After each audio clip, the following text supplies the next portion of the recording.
இல்லம்மா நல்லா ஒரு சவுண்ட் அவ்வளவா சவுண்ட் என்ன சொல்றது சொன்னால நீ சொல்ல முடியும். அதாவது கையில என்ன பண்றீங்க இவ்வளவு கையில போடுறோம் இமெயில் வாங்கணும் அதுக்காக தான் நாங்க இது பண்றோம் சொல்லி சொல்லு சொல்லு இல்லையா சொல்ல போறோம். ஆமா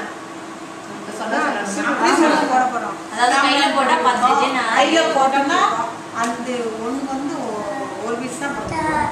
ஒரு மிஷின்ல வந்து அவனை பார்த்து சொல்றேன் அப்படின்னு சொல்லுங்க. நீங்க சொல்லுங்க ஓனர்மா சொல்ல வேண்டியதுதானே மேடம். இவங்களை கவர் பண்ணுங்க. சொல்லுங்க மேடம் அவ எடுத்துக்க சொல்லுங்க போது பேசுறாங்க ஓடுது. கம்ப்யூட்டர் சம்பரால் போட்டுட்டு இருக்கோம். அது வந்து கையில போட்டா ஒரு நாளைக்கு வந்து 10 கிலோ தான் போட முடியும். அது அதே மிஷின் இருந்ததுன்னா ஒரு டயத்துக்கு 25 பீஸ் வரும். ஒரு நாளைக்கு 50 டசன் நான் சொல்றேன். ஒரு 25 கையில கிலோ போடுறோம். மிஷின்ல போட்டா எத்தனை கிலோ போடுவோம்? மிஷின்ல போட்டா 25 பீஸ் வரும். ஒரு நாளைக்கு 20 கிலோ 30 கிலோ கூட